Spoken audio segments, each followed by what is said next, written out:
आपका प्लान भी ऑन हो चुका है। बस ये बताइए कि अब अमल कैसे करना है इस पे। मैंने चाचू से बात की है, उन्हें भी कोई एतराज नहीं है। मैं तो कहता हूँ कि सीधा उसके घर से उसको उठा ले। आप मुझे सिर्फ इतना पता करके बता दें कि आपका बेटा उस दिन उसके साथ घर पे मौजूद है या नहीं, वरना तो बवाल हो सकता है ना। अरे रुको रुको, तुम तो हवा के घोड़े पे सवार हो गए। हमें जो भी कदम उठाना है बहुत सोच समझ कर उठाना। अब और क्या सोचना है आपने? आपके लिए तो अच्छा है ना, आपके और बेटे की जान छूट जाए उससे। नहीं फरमान नहीं, विरसा को घर से उठाना हमारे पास लास्ट ऑप्शन होना चाहिए। तुम्हें जल्दी पड़ी हुई है, मुझे कोई जल्दी नहीं है।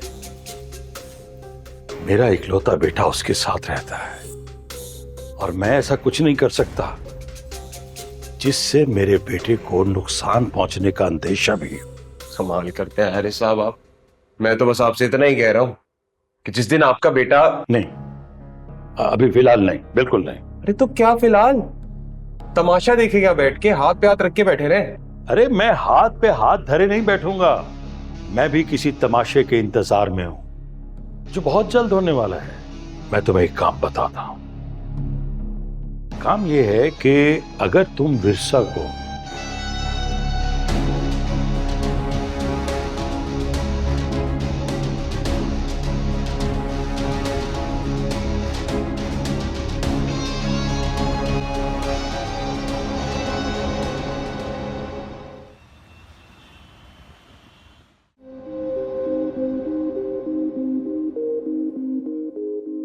वकार मुझे आदिल से फोन पे बात करने की इजाजत नहीं दे रहे। इस तरह तो आदिल फोन और मैसेज करता रहेगा। इधर अम्मी भी बहुत परेशान है। इनकी परेशानी से तो लग रहा था जैसे ताई ने कोई और ही कहानी सुनाई है। बेचारी मेरी माँ इतनी परेशान है और मैं फोन करके उन्हें तसल्ली नहीं दे सकती। कार से बात करूंगी तो वो मुझे कम से कम अम्मी से फोन पर बात करने की इजाजत तो दे ही सकते हैं।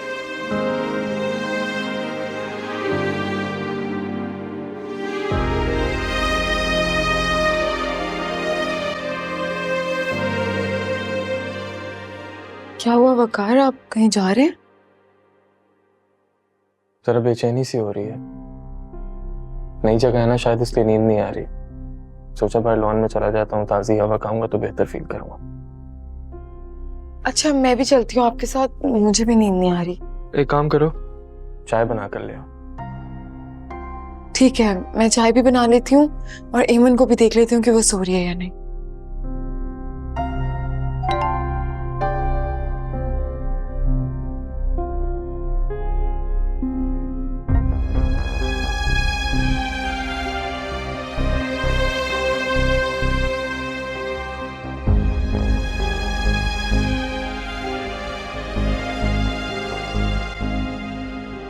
जाने मन, उस दिन के बाद तो तुमने मुझे बुलाया ही नहीं।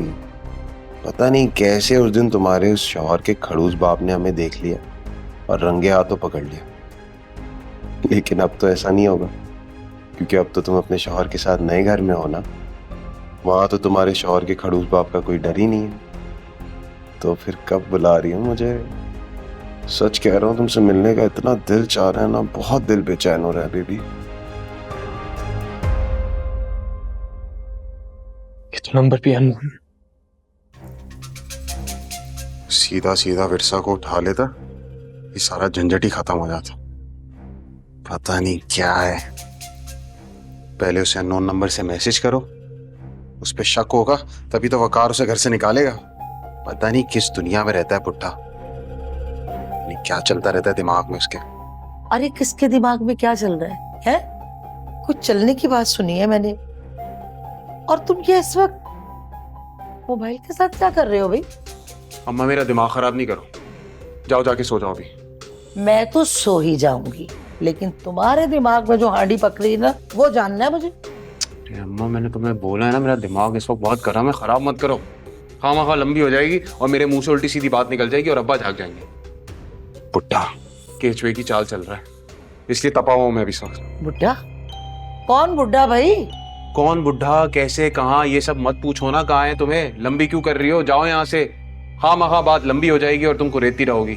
जाओ, मेरा दिमाग मत खराब करोगी, जाओ। जाती हूँ, और इसलिए जा रही हूँ कि तुम्हारे अब्बा ना जाग जाए, वरना मेरी नींद तो तुम उड़ा ही चुके हो। जाओ यहां से।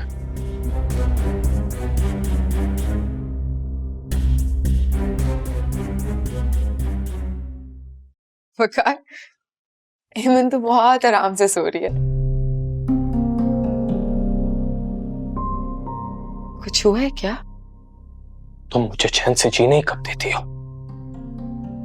हमेशा कुछ ना कुछ होता ही रहता है जिसकी वजह होती हो तुम। कैसी बातें कर रहे हैं? मैं तो बस चाय बनाने गई थी और उसने तुम्हें याद किया, वो भी मोहब्बत से भरपूर अल्फाज से। देखो ये,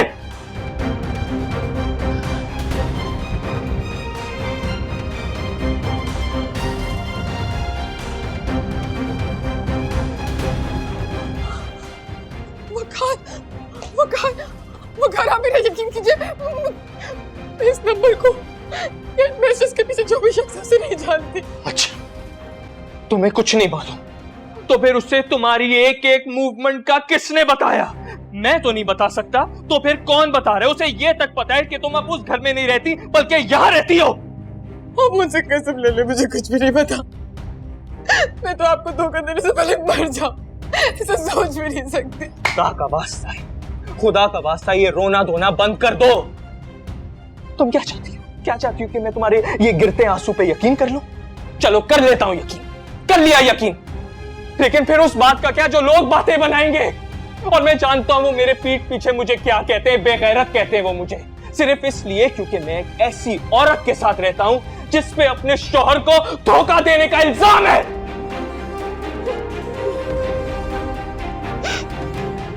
मैं आपके लिए जान दे सकती, आप पूरे तो आप भी दे देती हूँ। चुप कर जाओ फिर सा, बस करो ये इमोशनल ब्लैकमेल। पक गया हूं मैं तुम्हारी इन इमोशनल बातों से।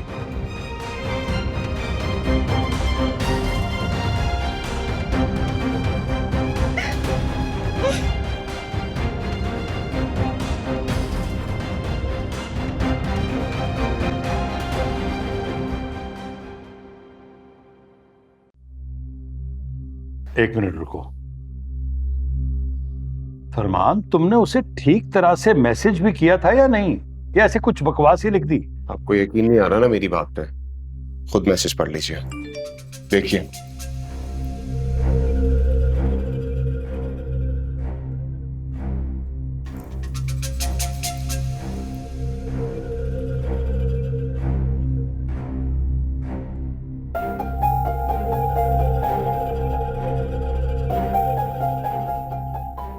ये लड़का तो मेरी तवक्को से भी ज्यादा बेगैरत निकला।